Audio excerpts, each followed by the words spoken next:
Hi there Virgos, welcome back to my channel The Angel Witch Tarot. If you're new to my channel, hi, welcome.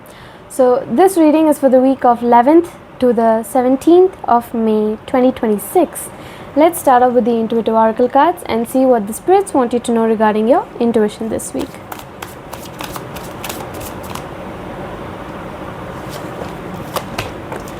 Inner strength. Intuition thrives on inner strength. Trust yourself more.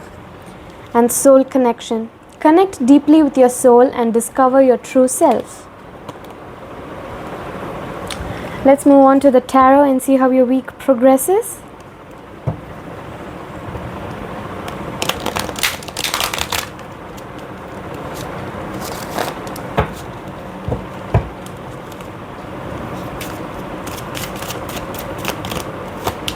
We've got the Two of Cups, Three of Cups in reverse, which talks about overindulgence, heavy partying, isolation, independence, alone time, and the fact that 3 is a crowd and it causes gossip. And then we have the Ace of Wands in reverse, which talks about delays, lack of motivation, lack of energy, lack of passion. You're being weighed down and you're getting bored very easily. Then we have the fastest moving card throughout the whole tarot. It's the Chariot, upright. Talks about movement, progress, action, integration, determination, willpower, control, direction, departure, and courage. Then we have the Fool, which is in reverse. It says that you're holding back on something. You're having trouble making decisions. You're being indecisive. You're hesitating. You're being reckless. You're being fearless, making bad choices and taking a lot of risks.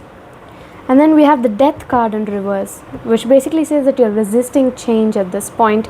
You're fearing it. You're fearing change, so you resist it. So you're holding on. There's a lot of stagnation. You are decaying. You need a personal transformation, right? So you need to let go so that you can have that transformation. Just a personal transformation, not an overall transformation thing. It's not a metamorphosis, but you need to have a personal transformation.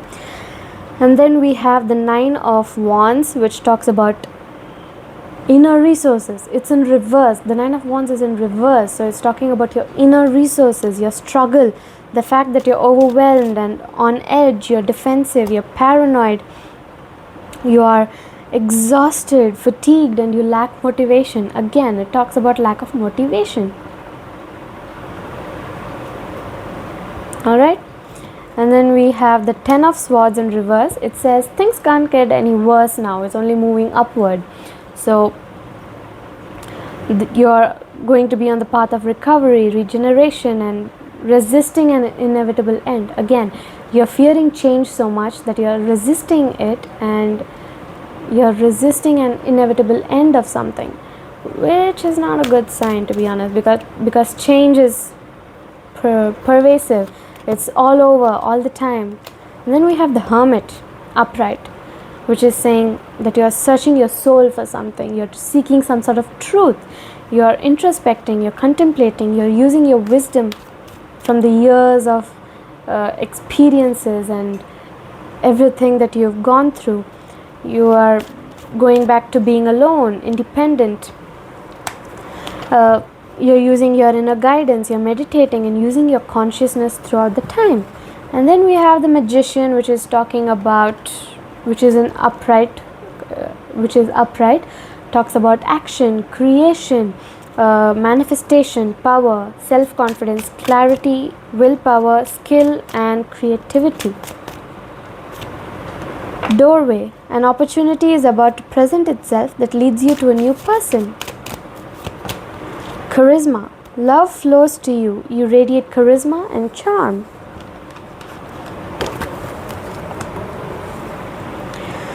Let's move on to the next set. Just think of somebody. It could be anyone, even yourself. Just think of someone and we'll figure out what's in the shadows of this person's heart.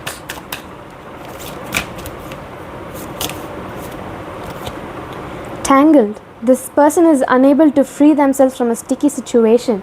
You have to let them know that they have to take a step back, which will help them see clearly.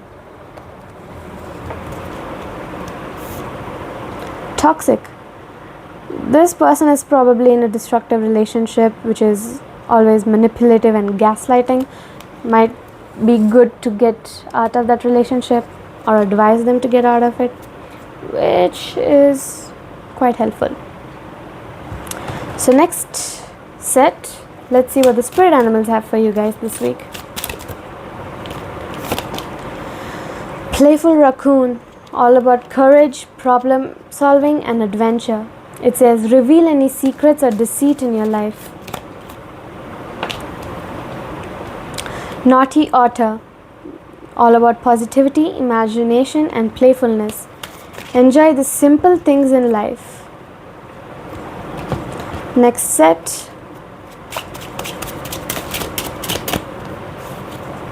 making money is easy for me. Repeat this as many times as you can throughout the week so that this affirmation turns into a manifestation into real life. So let's move on to the astro dice for the overall energy of the week. Third house, Mercury, Capricorn. So Mercury is all about communication, intelligence, language, reason, learning, sensory information, thought processes, liveliness, childhood or school friends. It could also be talking about students, youth or duality. And then we have Capricorn, which talks about being strategic, determined, hardworking, disciplined, responsible, persistent, patient, masters, intelligent, ambitious, stability, security, being burdened, being pessimistic, limiting yourself, being ruthless, rigid, cynical, fearful, authoritative. It could also be talking about any masculine figures in your life. It could be talking about business or control or barriers. And then we have the third house, which could be talking about siblings or peers or short distance traveling. It could be related to school or early education. It could be talking about the mind, the thinking, the communication, the social activities, the media and the neighbors. Alright, so this is it for Virgos. I will see you in the next video. Bye bye.